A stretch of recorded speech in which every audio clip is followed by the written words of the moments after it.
ini kita akan bercerita tentang sebuah film Korea yang bertema kerajaan. Film ini berjudul The Concubine.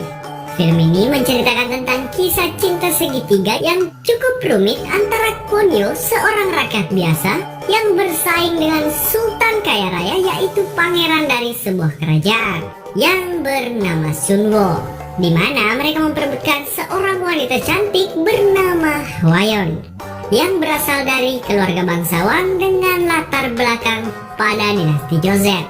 Bagaimana keseruan alur cerita filmnya? Mari kita langsung saja intip alur film lengkapnya. Check it out. Film dimulai ketika Pangeran Sunwon jatuh cinta pada pandangan pertama kepada Hwayeon, putri dari bangsawan kaya raya yang juga tengah bekerja di istana. Ketika pangeran sedang berkunjung ke sana, ia tak sengaja melihat Hwan Yo yang begitu anggun dan mempesona dan datang untuk menenangkan kekasihnya bernama Kwon Yo yang lagi marah-marah gak jelas dan mengganggu pangeran dan ayahnya yang tengah asik mengobrol. Melihat hal itu, sang pangeran pun hanya memandanginya dari jendela dengan penuh kekaguman, tanpa tahu ternyata mereka berdua ini berpacaran. Singkat cerita, Sunwon sang pangeran kebelet banget pengen milikin Hwayeon yang tak mendapat respon baik dari ibundanya. Ibunya ini kita sebut saja Ibu Suri. Menurut Ibu Suri ini, Hwayeon tak cukup baik bagi semua yang telah dipersiapkan menjadi penerus tahta kerajaan. Sang ibu pun berniat menjadikan Hwayeon sebagai istri kedua bagi raja saat ini yang tak lain adalah saudara tiri dari Pangeran Sunwon. Mengetahui hal itu, ayah Hwayeon yang sangat tertarik dengan tahta kerajaan menyetujui perjodohan tersebut, di mana ia akan mengirimkan anaknya ke istana dengan sukarela. Ketika mengetahui rencana perjodohan tersebut, saat malam harinya Hwayeon dan kekasihnya memilih kabur ke sebuah hutan yang jauh dari pemukiman. Mereka pun menginap di sebuah pondok tua tanpa ada satu orang pun yang mengganggu mereka. Karena merasa agak kedinginan, akhirnya mereka pun saling cipok yang berujung dengan mantap-mantap. Pada pagi harinya, akhirnya mereka tertangkap oleh ayah Hwan Yo. Sang ayah ini sangat marah gadisnya dibawa lari dan berencana akan membunuh Kwon Yo. Namun karena Hwan Yo terpaksa menuruti dan bersedia akan menjadi istri kedua sang raja, ayahnya pun mengampuninya. Tapi si ayah Hwan Yo ini tetap menghukum Kwon Yo dengan memotong habis rudal miliknya agar tak mengganggu anaknya lagi. Singkat cerita, Hwayeon pun resmi hidup sebagai istri raja dengan berbagai aturan ketat yang bisa kita katakan bahkan tubuhnya sendiri pun bukan miliknya lagi. 1 tahun pun berlalu di mana Hwayeon dan sang raja pun dikaruniai satu orang putra. Namun di tengah kehidupannya yang bahagia saja, tiba-tiba sang raja jatuh sakit dan meninggal secara tidak wajar. Hwayeon menyadari akan hal itu dan pegawai-pegawai kerajaan lainnya merasa yakin ada yang tak beres atas meninggalnya raja. 예, 말씀하셨죠. 음식이 잘못된 것이 아니고요. 음식 자체가 잘못됐다 늦진 않습니다. 그게 무슨 가닥 차는 소리입니까? Setelah meninggal, kemudian Pangeran Sunwon pun lantas diangkat menjadi raja baru sebagai penerus kerajaan tersebut. Dan di sini Hwan Yo mulai curiga jika kematian sang raja ada campur tangan dari Ibu Suri. Beberapa anggota kerajaan pun mulai menyelidiki kematian sang raja hingga mereka sengaja disingkirkan oleh Ibu Suri dan dinyatakan sebagai pemberontak, termasuk ayah dari Hwan Yo sendiri yang nantinya akan dihukum mati. Saat Hwan Yo akan menjenguk ayahnya, hal yang mengejutkan pun terjadi, di mana tiba-tiba Kwon Yo yang otongnya sudah ditebas habis tiba-tiba diangkat menjadi Kasim di kerajaan tersebut. For your information, Kasim ini adalah sejenis pembantu raja yang semuanya sudah dikebiri. Hwan Yo yang melihatnya pun terkejut dan mengatakan kalau ia masih mencintainya dan merindukannya. Namun hal ini berbeda dengan Kwon Yo. Ia bersikap cukup dingin karena membenci ayahnya yang telah merenggut burung kecilnya. Hwayeon pun meminta pertolongan agar bisa membebaskan ayahnya dari hukuman mati. karena cuma dia satu-satunya sekutu di istana tersebut. Di sisi lain, Sunwo yang masih mempunyai perasaan terhadap Hwayeon meminta Ibu Suri untuk mengampuni ayah Hwayeon. Ia akan melakukan apa saja asal bisa membebaskannya dari hukuman mati. Namun permintaan sang raja ini pun ditolak mentah-mentah oleh Ibu Suri.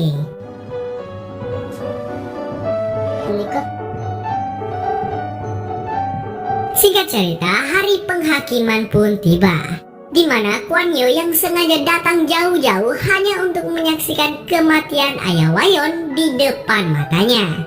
Ia merasa sangat puas dan dendamnya telah terobati atas apa yang dilakukan ayah Hwan Yo kepadanya dahulu. Hwan Yo pun hanya bisa menangis histeris mengetahui kabar tersebut, hingga sang raja yang merasa iba pun memaksa datang hanya untuk melihat keadaan wanita pujaannya. Terlihat di sini, sang raja merasa sangat bersalah dan menyesal tidak bisa berbuat apa-apa. Setelah beberapa hari berikutnya, sang raja mengunjungi Hwayeon untuk melihat keadaannya yang sedang tidak enak badan. Terlihat di sini Hwayeon berusaha menghindari sang raja dikarenakan kecewa karena tidak bisa menolong ayahnya. Sang raja yang tak terima pun mencoba menjelaskan semuanya.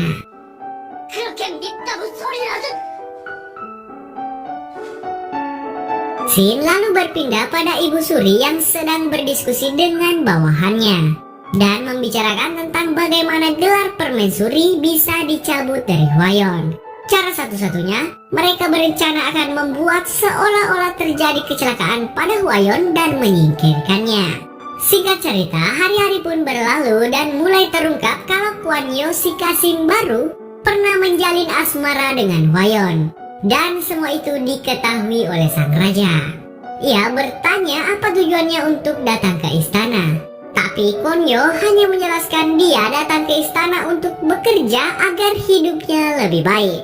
Setelah itu, sang raja yang sedikit mabuk gara-gara ciu nampak merayu Hwayeon. Ia tak tahan segera ingin menyicipi apem tembemnya si Hwayeon. Namun Hwayeon yang merupakan adik ipar dari sang raja ini jauh lebih cerdik dan ia malah memanfaatkan situasi tersebut untuk melancarkan misi pribadinya menyingkirkan Ibu Suri. Hwayeon berkata ia siap akan melakukan apa saja dan menyerahkan apem tembemnya ketika sang raja sudah benar-benar berkuasa dan mampu mengendalikan Ibu Suri di bawah perintahnya. Lanjut, terlihat sang raja yang sedang menguping pembicaraan Ibu Suri yang nampak sangat murka dan makin membenci ibunya itu. Ia mendengar Ibu Suri memerintahkan kepada semua bawahannya untuk segera menghabisi Hwan Yun dan putranya. Sedangkan Kwon Yo yang sedang sembunyi-sembunyi ngobrol dengan Hwan Yo. Dengan tampak sangat kelihatan sedih, ia mendengar bahwa putranya Hwayeon ternyata adalah anaknya sendiri.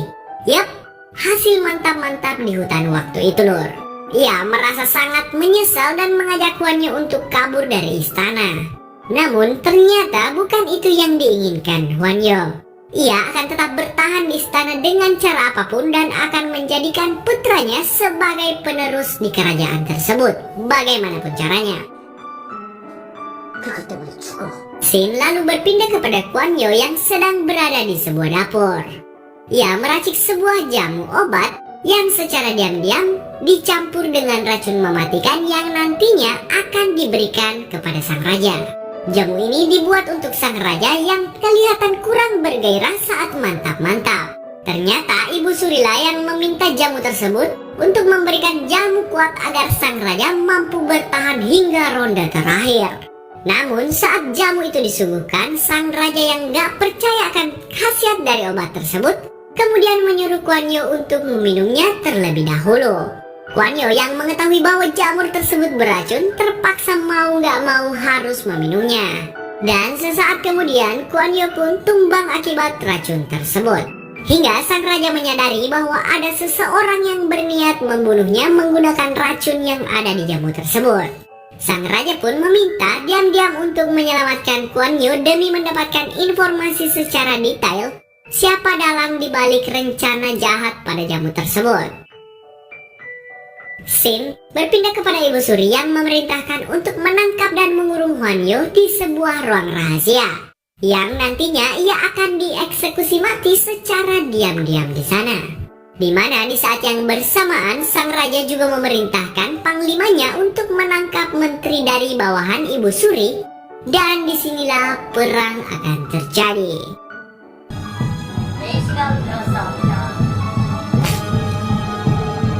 Tak lama kemudian Ibu Suri pun datang mendatangi putranya untuk meminta penjelasan kenapa menterinya akan ditangkap. Terlihat di sini sang raja yang sangat murka meyakini bahwa Ibu Suri akan menghabisinya dan meminta penjelasan apa alasan dibalik ini semua. Ibu Suri yang semakin bingung pun mengatakan bahwa pasti ada dalang dibalik ini semua yang sengaja mengadu domba mereka. Namun sang raja yang sudah terlanjur emosi pun tetap dengan pendiriannya. Bahkan ia baru saja mengetahui kematian dari raja sebelumnya yang tak lain adalah saudara tirinya itu adalah karena ulah dari Ibu Suri. Ternyata sang raja terdahulu diracun perlahan setiap hari. Dan saat ini Raja Sunwon gak menyangka dan semakin sangat terpukul kepada ibunya kenapa sampai berbuat sejauh ini.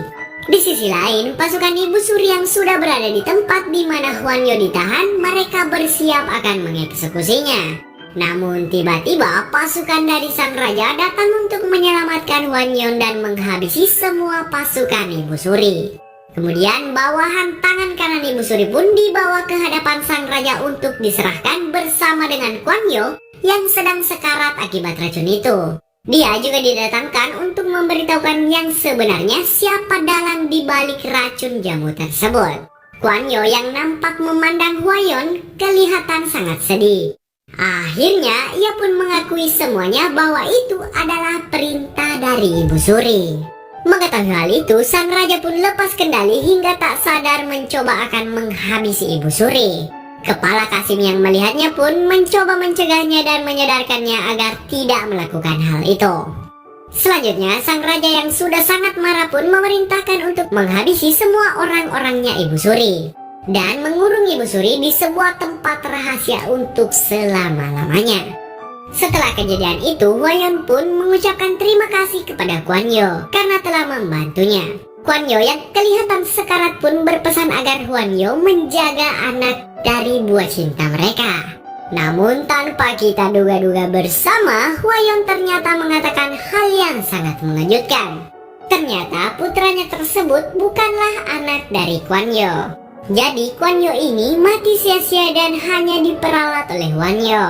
Yap, benar sekali, Hwanyo ternyata memanfaatkan Hwanyo untuk melancarkan aksinya memecah belah kerajaan. Hwanyo sekaligus juga merasa bahagia melihat Hwanyo yang sedang sekarat karena rasa dendam atas kematian ayahnya.